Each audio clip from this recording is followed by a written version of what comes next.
Now, if we have Lewis,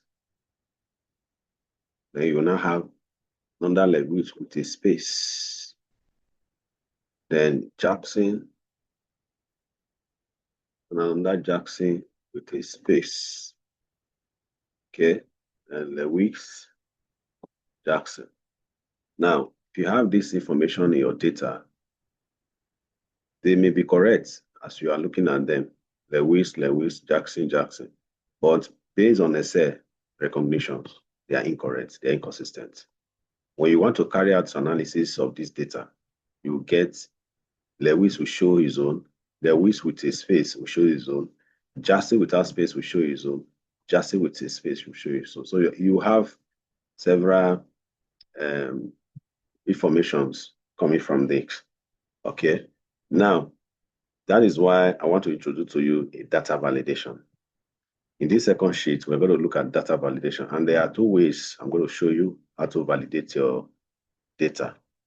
And what is data validation? It involves checking the accuracy and quality of source data from source document before they are used. It is a process of verifying and validating data collected before using them. Any task involving data that you have to gather, analyze, organize for presentation, you must include data validation. It will ensure there is accurate results. It all means that data validations is a data cleansing method. All right. Okay. Now let's validate this. First of all, you click where you want to validate. Click it. Go to Data tab. Then go to Data Validation. Take lists. Go to the source. This is the source. All right. And you can see that there's a color here. I use it to put a boundary. There's a reason why I put the boundary. I will explain to you now. All right. Press enter, then press OK. If you do that, it's validated. You don't need to type on this table. You don't need to type on this table. Just select.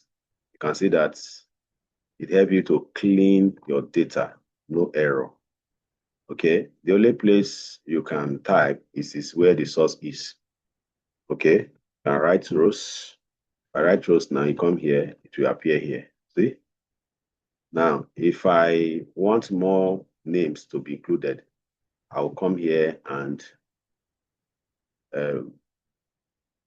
press type home and click insert more sheet cell so that I can have more names. So if I do that, I come and say Lovette, and you can see Lovette appears there. See?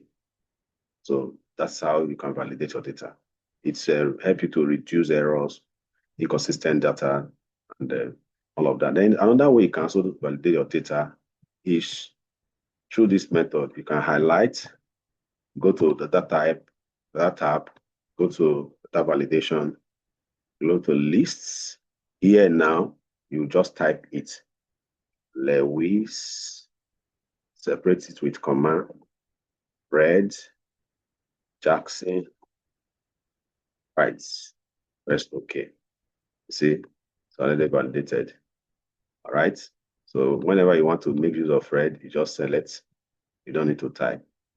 Okay. One key difference between the two is that even if I delete this source, I will still have the informations under this column, name column. But this, if I delete this, it will not, the names here will disappear. That's one of the key difference. See, it's no longer there.